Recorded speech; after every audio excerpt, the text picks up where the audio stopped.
Tatlo pong paniniwala, tatlong salita, palagi dapat nating inaalala kung gusto nating maging masaya, payapa, at maging masagana ang ating buong taon.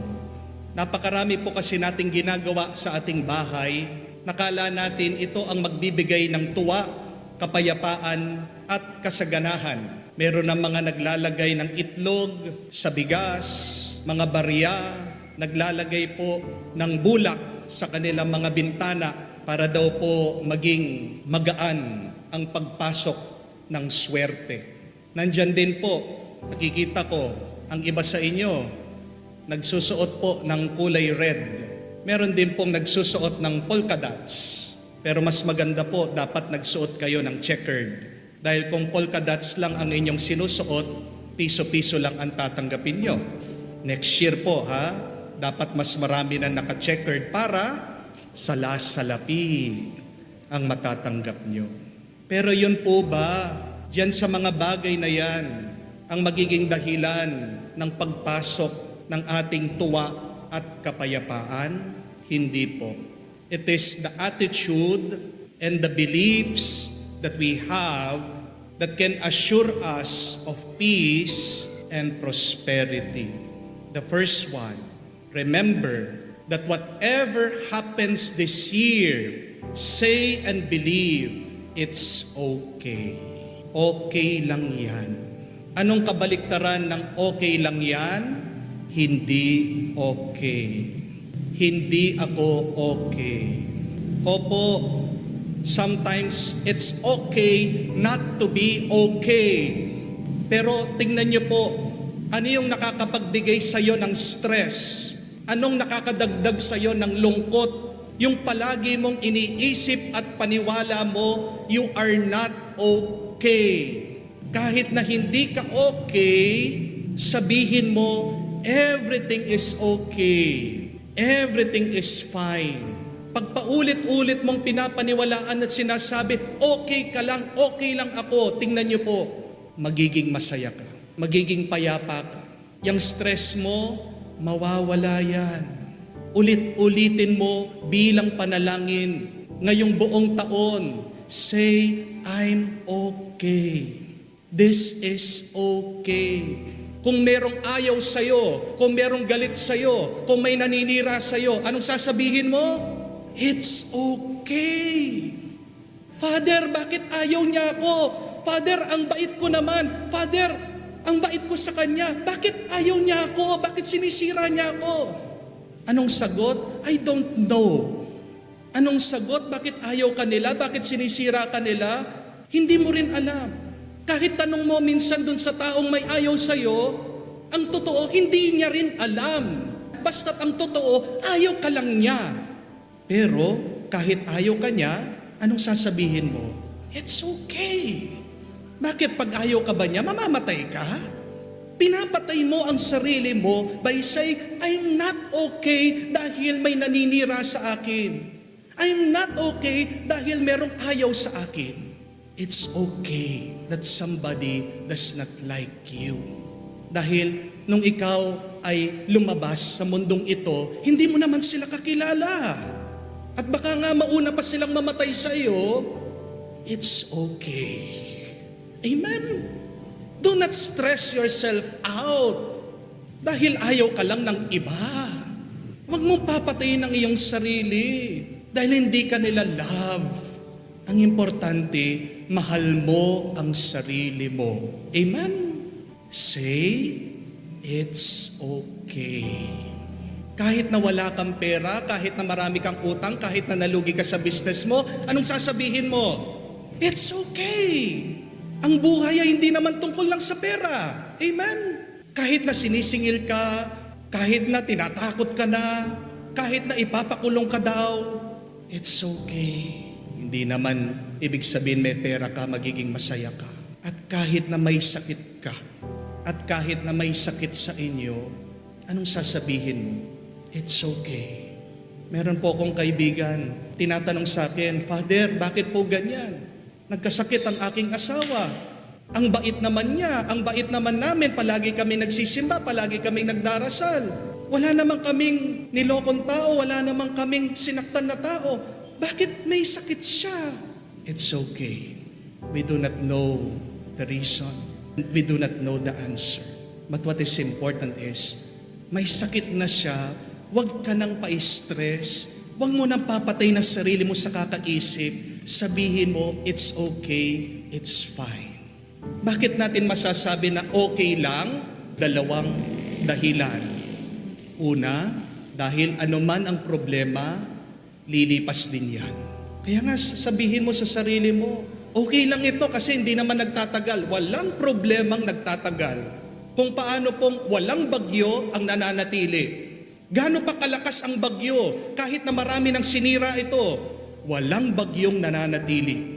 Kahit na mabagal ang usad ng bagyo, aalis din yan. Ganyan din sa problema natin. Aalis din yan. Kaya sabihin mo, okay lang yan. Lilipas din yan anuman ang problema. Pero pangalawang dahilan, bakit sasabihin mo, okay lang, everything is fine? Because God is in control. Hindi natin maaalis ang problema natin ngayon pong buong taon. But always remember that you are not in control. God is in control. Yan yung sinasabi ni Propeta Isaias, for I am your God. Ako ang Diyos nyo. Ako ang magtatanggol. Ako ang malakas. Ako ang magliligtas. Why are we not okay sometimes? Because we want to control everything. Kasi gusto natin, it is our way and not God's way. Remember this, my dear friends. If it is out of your hands, get it out of your mind. Kung wala sa hawak mo, kung hindi mo kayang hawakan, kung hindi mo kayang kontrolan, alisin mo sa isip mo. Huwag mong papatayin ang isip mo, huwag mong papatayin ang sarili mo sa kakaisip niyan. If it is out of your hands, put it out of your mind and say, it's okay. Second, say, I love this. Ano man ang iyong karanasan, hanapin mo, ano doon sa iyong nararanasan, yung gusto mo, yung mahal mo, yung mabuti. Ang kabaliktaran po nung I love this is, I hate this. Di po ba? Yan yung palagi nating inuulit-ulit sinasabi sa ating sarili, I hate this, ayaw ko to. Pero gaano man kasakit, gaano man kahirap, gaano man kabigat ang isang bagay, meron pa rin pong mabuti dyan. Meron pa rin makakapagpasaya sa iyo. Naalala ko po, nung ako ay nagtatrabaho sa isang factory. Bago po ako nagpari, nagkaroon po kami ng exposure. Kami po ay nagtrabaho sa isang pagawaan ng hotdog at ham. Palagi namin po sinasabi dahil napakahirap po ng trabaho. I hate this. Ayaw ko to. Kasi po nagbubuhat kami ng mga crates, nagbubuhat po kami ng mga bags, pawis na pawis po kami. Maghapon po nakatayo kami sa factory. Naalala ko po yung sarili ko, palagi ko sinasabi, I hate this, ayaw ko to, ayaw ko to. Kaya po yung 8 hours na trabaho, parang 24 hours, ang tagal-tagal, ang haba-haba. Pero meron po ako na-realize, bakit kinamumuhian ko to? Actually, ang sarap ng trabaho namin. Isipin niyo po, bagong lutong hotdog nandoon. Free taste test. Bagong lutong ham nandoon. Pwede po kami makakain. Parang nasa paradise ka. Pero hindi ko nakita yon nung una kasi ano yung palagi ko sinasabi? I hate this. Ayaw ko ito. Ang ating pong mahal na ina, kahit na meron po siyang mga lungkot, sorrows in her heart, meron din po siyang joys, tuwa sa kanyang puso. Narinig po natin sa Ebanghelyo that she was always reflecting, pondering on things. Hinahanap niya ang Diyos, yung makakapagbigay ng tuwa at saya sa Kanya. Hanapin mo rin yon sa iyong buhay. Kung nangangaliwa ang iyong asawa, galit na galit ka sa kanya, nanggagalaiti ka, konti na lang mapapatay mo siya, tanong mo sa sarili mo, ano pa ba yung bagay na gusto mo sa kanya? Meron pa siyang mabuting ginagawa, kahit na nagkamali siya. Kahit na yung mga kaaway mo, galit na galit ka sa kanila, you hate them. Pero hindi naman sila masamang masama. Meron pa rin silang mabuting ginagawa. Natatakpan lang dahil doon sa iyong pagkamuhi sa kanila. natatakpan lang dahil sa paghuhusga mo sa kanila. Huwag mong dadamihan yung iyong hatred, ang iyong pagkamuhi. Damihan mo naman yung iyong gusto. Damihan mo naman yung iyong minamahal sa anumang karanasan.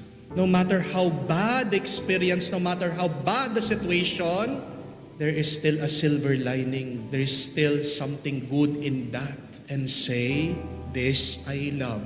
Ito gusto ko. Kahit na napakarami ang hindi ko gusto, meron pa rin akong gusto, meron pa rin mabuti. Salamat sa Diyos. Say that, I love this.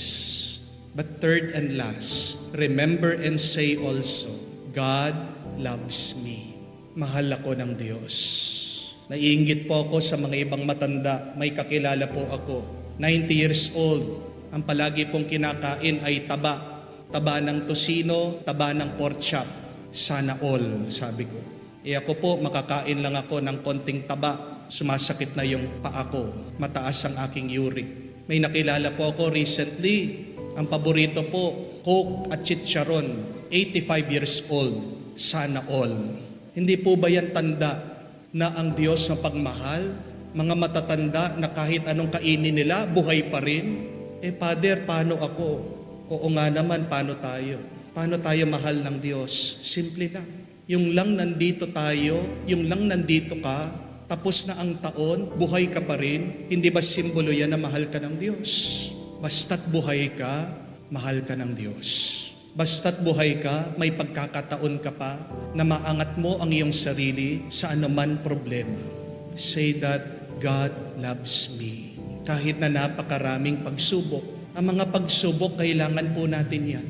Ang pagsubok ay parang paglusaw ng isang buto na nakabaon.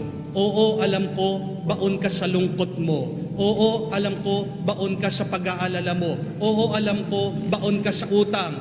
Pero minsan, kailangan mong mabaon para yung buto umusbong. Para yung buto tumubo. Tayong lahat, meron tayong pagkabaon. Tayong lahat, minsan nasa kadiliman. Pero yan, gawa ng Diyos. Mahal niya tayo kasi gusto niya tayong lumago. God wants us to grow. And by growing, God wants us to bear fruit. Mamunga ka. Do not say that God hates you. Dahil patong-patong yung mga problema. No. God does not hate anyone. Ikaw lang ang naniniwala nun. Pero tanungin mo ang Diyos, basahin mo ang Biblia. Ilang beses sinasabi ng Panginoon, I love you, I know you, do not fear, do not be afraid, mahal kita. Kaya burahin po natin yan sa ating isip. God loves us. Mahal ako ng Diyos. Ulit-ulitin mo yon, mag-iiba ang iyong mararamdaman. 3 salita, 3 paniniwala. Naway gaano man kahirap ang mga pagsubok na ating haharapin, magsilbi po sanang pampalakas at pampasaya at daan para tayo makaranas ng kapayapaan. Repeat it in prayer. It's okay, I love this, and God loves me.